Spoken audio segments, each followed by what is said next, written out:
time. They get old, dry out, they let in air, affects the actual vacuum, can cause contamination.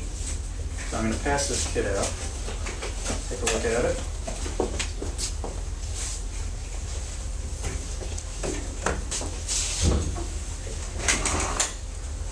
What I find interesting is that these BD vacutainers are not manufactured for ethanol, for detecting ethanol, so ethanol analysis. They're essentially designed, great top tubes are designed for glucose analysis. So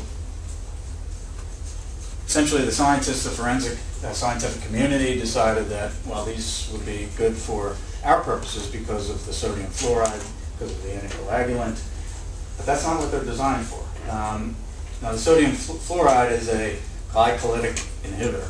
All right, what does that mean? Well, the glycolytic inhibitor is to prevent your cells from utilizing the glucose, the sugar. Everybody's blood has sugar in it, your blood sugar, okay?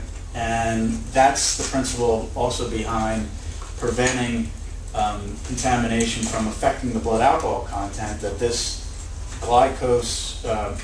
this anti-glycolytic agent is preventing contamination from eating away at your sugar in your blood. So here's a vacutainer going into the vein, and if done improperly, because let's say there is an expired tube that was used, or the nurse didn't do the draw properly, I'll go into in a couple minutes what can come up with that, then microorganisms that are everywhere will get into that blood sample. One of the microorganisms that has been studied and can absolutely affect blood alcohol concentration in a sample is Candida albicans. It's actually not a bacteria, it's a fungus. And what it does is it thrives on the sugar in your blood. So if, let's say, there is a rubber stopper that's compromised in some way, air gets into it, good chance that there's going to be some type of microorganism coming in.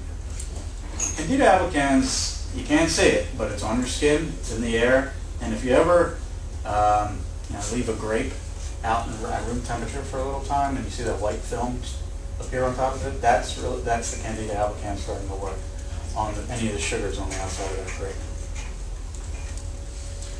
So there are three things that are needed to start the process of contamination of blood and causing what's called neogenesis or endogenous alcohol production. Alcohol that was not in your blood sample when it was drawn from your body somehow gets produced because of these microorganisms. The organism starts utilizing the sugar, the glucose, as food, and if there's the right temperature, which only has to be room temperature, then it starts producing alcohol as a byproduct, essentially, once it's munching on your glucose. All right, so we talked about the expiration of the vacutainers, and how do you know? How can you show that there's possibly an issue? Even though the tube has expired, the lab may say, well, it doesn't mean that it's a bad draw or that there's microorganisms contaminating. How can you show this? Well, you show it because it's a vacutainer, and if there's any compromise in the vacuum, it's not drawing the 10 milliliters. When the lab gets the sample, there's going to be something called a toxicology worksheet. All right, you want to ask for a toxicology worksheet in your cases because that's what the chemist is looking at the blood vial, measuring the blood in it, and writing down how much is in that. So 6 milliliters, 7, 10, whatever the case may be. If you have 9 or 10, you know that the vacutainer is doing its job. If you have a short draw where there is, let's say, 6 or even 7, that could mean that there's a compromise of the vacuum, or that the person drawing the blood didn't do the job properly. Either didn't put the vacutainer into the housing unit with the needle properly, and it wasn't flush against it, so again, there was a compromising situation with the vacuum. Or the needle was just pulled out prematurely. Now there could be some issues. I'm really not going to get into what the salting out effect is, but the sodium fluoride is there to preserve the blood and prevent this endogenous alcohol formation. However, if you have too much sodium fluoride and not enough in relation to the blood, then what happens is a salting out effect where it actually causes rupturing, and there's more alcohol in the blood sample, but that actually is, for most laboratories, not an issue, because if they're testing properly and they use what's called an internal standard, which I'll get to in a little bit, then the salting out effect is really nullified. So if there's an internal standard used, it's not really much of an issue. So with the potassium oxalate DDTA, they're anticoagulants, and what that does is prevents clotting. Clotting is going to take the red blood cells, bunch them together, really separate the whole blood into serum, okay, make it serum, and clotted agents, which is going to affect the accuracy of the test itself. Now, many lab people will come to court and say, you know what, I know there was no problem with contamination here because I didn't see any clotting.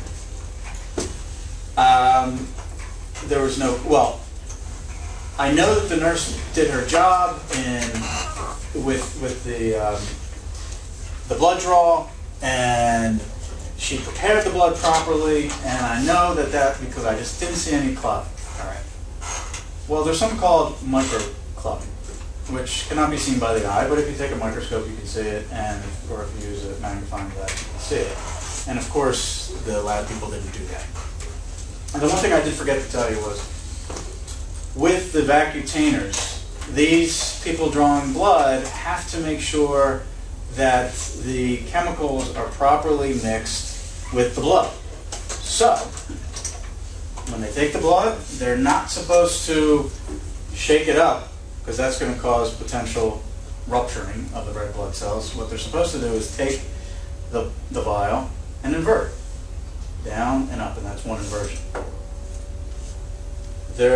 If you go to the website for BD vacutainers, it will list how many inversions for each type of tube, and for the gray top tubes, it's 8 to 10 inversions. And again, this is an issue that I always come across, where the nurse does not do proper inversions. You know, and it's something that your client's going to be able to take note of. I had somebody call me the other day who's a nurse. She's charged with DUI. I asked her, so did you see the person who took your blood did the inversions? She said, absolutely not. You would know this, right? Because you're a nurse, you've done the blood draws, you know that you have to do the inversions. Oh yeah. So that's an issue that often comes up, and that really the training that these people drawing blood have, they don't know how many inversions they're supposed to do. So as I was saying before, if the vacutainer does not go into this housing unit properly where it's flush against it, what can happen is it's a little skewed aside and air can get in here, come in, it's being sucked up as well, and that's where the contamination occurs. There are potential issues with long draws. I don't know if that's so much of an issue. You know, these are 10 milliliter tubes. They have enough chemicals in them for 10 milliliters of blood. A long draw would mean you're having 11 or 12 milliliters. How do you get 11 or 12 milliliters in a 10 milliliter tube? That's a good question.